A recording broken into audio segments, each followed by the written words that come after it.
Welcome students to the first physics class of second year.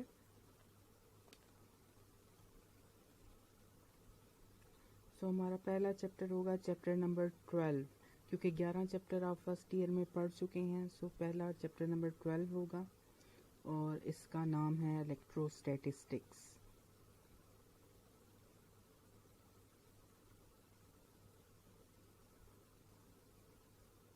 Electro का मतलब होता है चार्ज और स्टैटिक का मतलब है नॉन मूविंग। सो इलेक्ट्रोस्टैटिक का मतलब होगा नॉन मूविंग चार्जेस या स्टेशनरी चार्जेस।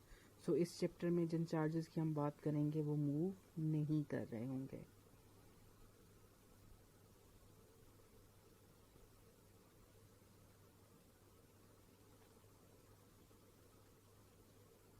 पहला टॉपिक है हमारा कूलम्स लॉ। कूलम्स लॉ बताता है कि दो चार्जेस के दरमियान कितनी फोर्स होगी। सो अगर हमारे पास दो चार्जेस हैं Q1 और Q2 और उनके दरमियान डिस्टेंस है R और उनके दरमियान कोई भी मीडियम नहीं है, यानी हमारे पास वैक्यूम है, तो force between the two charges will be directly proportional to the product of two charges, यानी F is directly proportional to Q1 Q2, और यही फोर्स इन्वर्सली प्रोपोर्शनल है to the square of the distance between two charges, यानी F is proportional to 1/r square. So दोनों inequalities को combine करें तो हम लिख सकते हैं F is proportional to Q1 Q2/r square.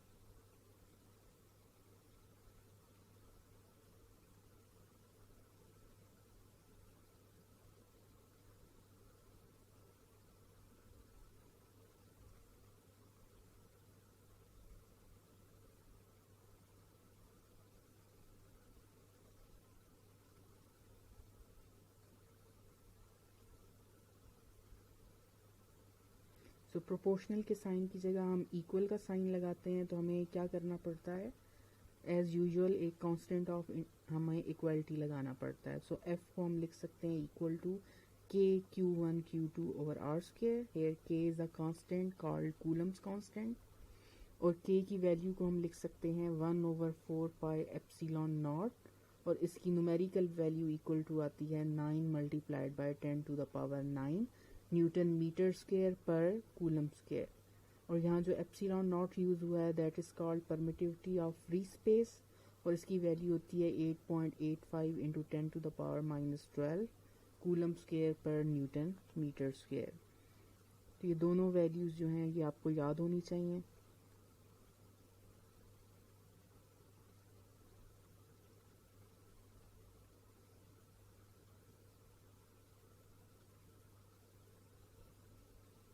तो ये सिचुएशन फिगर में शो की गई है जहाँ Q1 Q2 दो चार्जेस हैं, R डिस्टेंस है, और फोर्स की वैल्यू आ रही है K Q1 Q2/r स्क्वायर।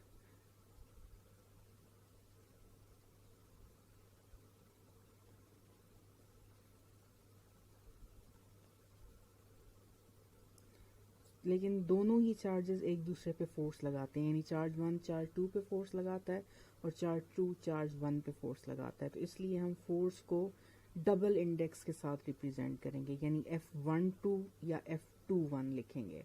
तो F12 या F21 इसमें पहला इंडेक्स जो है वो ऑन के साथ बोला जाएगा और दूसरा जो है वो बाय के साथ, यानी F12 का मतलब होगा force exerted on charge 1 by charge 2, और इसी तरह F21 होगा force exerted on charge 2 by charge 1, और दोनों फोर्सेस का जो मैग्नीट्यूड है वो इक्वल होता है एक दूसरे के। सो हम लिख सकते हैं F12 is equals to F21 बगैर एरो के, या अगर एरो लगाएंगे तो मॉड का साइन साथ में लगा देंगे, तो इसका भी मतलब होगा जैसे लास्ट लाइन में है कि दोनों फोर्सेस का मैग्नीट्यूड इक्वल है। सो इसमें दो सिचुएशन शो की गई हैं फिगर में। एक ऊपर वाली सिचुएशन है जिसमें दोनों एक जैसे प्लस चार्जेस हैं, और प्लस चार्जेस दोनों जो हैं वो एक दूसरे को रिपेल कर रहे हैं। नीचे वाली फिगर में एक प्लस है एक माइनस है, तो एक दूसरे को अट्रैक्ट कर रहे हैं। तो F12 और F21 की डायरेक्शन शो की गई हैं। सो F12 और F21 इनका मैग्नीट्यूड इक्वल है, और वो है equal to K Q1 Q2/r square.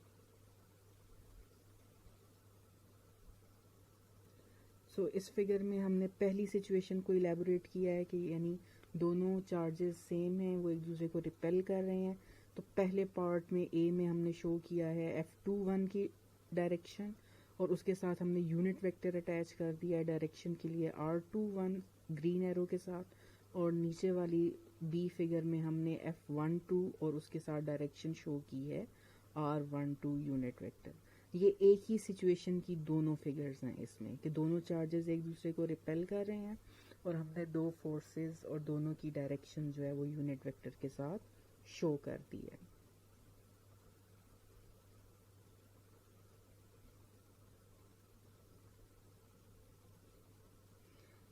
अब हम फोर्स चूँकि एक वेक्टर क्वांटिटी है तो हमें उसकी डायरेक्शन भी लिखनी चाहिए। F21 वेक्टर को हम लिख सकते हैं k की जगह पे उसकी value 1/4πε0 Q1 Q2 over R square, और साथ में यूनिट वेक्टर डायरेक्शन के लिए हमने लिख दिया है R21 कैप।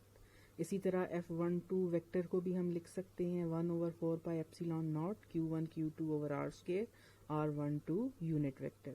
तो फिगर से जाहिर था कि दोनों की डायरेक्शन अपोजिट थी यूनिट वेक्टर्स की, तो हम लिख सकते हैं R21 cap is equals to minus R12 cap, क्योंकि आपको पता है कि दो अपोजिट वेक्टर्स को हम उनकी डायरेक्शन को किस तरह रिलेट करते हैं, माइनस साइन के साथ।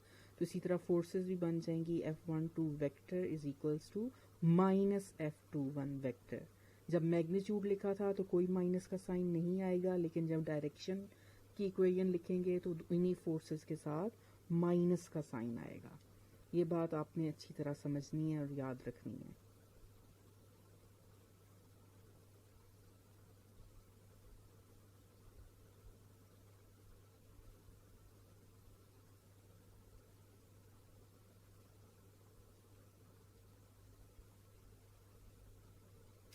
लास्ट में हम बात करते हैं कि अगर हमारे पास दोनों चार्जेस के दरमियान वैक्यूम की बजाय कोई मटेरियल हो, जैसे शीशे का कोई टुकड़ा पड़ा हुआ है या प्लास्टिक के कोई पीस पड़ा हुआ है दोनों चार्जेस के दरमियान, तो फिर फोर्स कितनी होगी?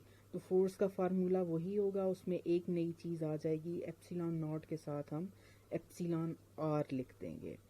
Epsilon r is called relative permittivity, और इसकी वैल्यू डिपेंड करती है मटेरियल पे। डिफरेंट मटेरियल्स के लिए इसकी वैल्यू साथ टेबल में दी गई है, आप देख सकते हैं। वैक्यूम के लिए इसकी वैल्यू 1 है, यानी ये गायब हो जाएगा इक्वेशन में से जैसा कि होना चाहिए। और एयर के लिए तकरीबन 1 आता है, 1.0006। बाकी मटेरियल्स मसलन ग्लास के लिए ये 4.5 से 10 तक है, ठीक है। तो आप अगर टेबल में नोटिस करें तो बाकी तमाम चीज़ों के लिए एप्सिलॉन आर की वैल्यू ग्रेटर देन 1 है।